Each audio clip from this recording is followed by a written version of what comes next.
अस्सलाम वालेकुम। तो आज हम पढ़ेंगे स्कैपुला बोन की क्लिनिकल एनाटॉमी। तो क्लिनिकल एनाटॉमी में हम पढ़ते हैं बेसिकली इसमें दो ही चीज़ें पढ़ते हैं, एक विंगिंग ऑफ स्कैपुला पढ़ते हैं और दूसरा स्केफॉइड स्कैपुला पढ़ते हैं। तो मेन इंपॉर्टेंट जो चीज़ है वो विंगिंग ऑफ स्कैपुला है। विंगिंग ऑफ स्कैपुला बेसिकली क्या है? Winging like projection of outward projection हो या अपीयरेंस ऑफ स्कैपुला बोन। अब वो किस वजह से हो रही है वो पढ़ लेंगे। तो फर्स्ट ऑफ ऑल आपको पता होना चाहिए कि ये जो मीडियल बॉर्डर है, मीडियल के एंटीरियर साइड पे यहाँ पे सेरेटस इंटीरियर मसल पाया जाता है और यहाँ से सेरेटस इंटीरियर को जो नर्व सप्लाई होती है वो लॉन्ग थोरेसिक नर्व की सप्लाई होती है।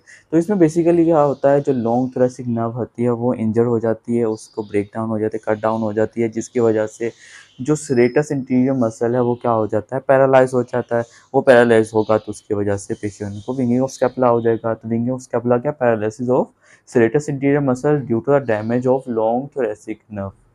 और इसमें होता है क्या है, जो मेनली जो मीडियल बॉर्डर है साथ में इंफीरियर बॉर्डर जो है स्कैपुला, ये प्रोमिनेंट होने लग जाता है, अनड्यूली प्रोमिनेंट होने लग जाता है। और इसमें क्या होता है, इसके अलावा पेशेंट जो होता है इसकी abduction above the 90 degree, like above the 90 degree वो लॉस हो जाती है। Patient above the 90 degree abduct नहीं कर पाएगा। अब इसके सिम्टम्स क्या होंगे पेशेंट को? मेन सिम्टम तो मैं आपको ऑलरेडी बता चुका हूँ। अबडक्शन जो अबडक्शन होगी वो मोर देन 90 नहीं हो पाएगी।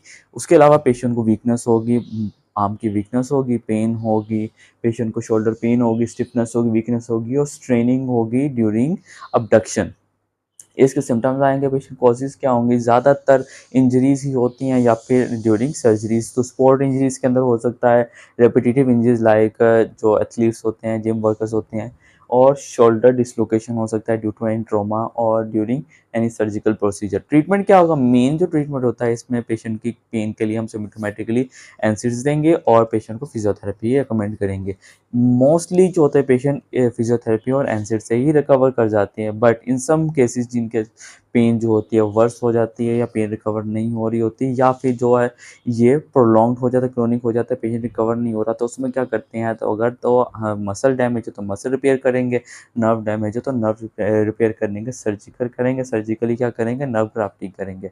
तो ये था विंगिंग ऑफ स्कैपुला। अब दूसरा आ जाता है scaphoid scapula. Scaphoid scapula simply क्या है, जो मीडियल बॉर्डर है उसका क्या हो जाना, कनकेव हो जाना।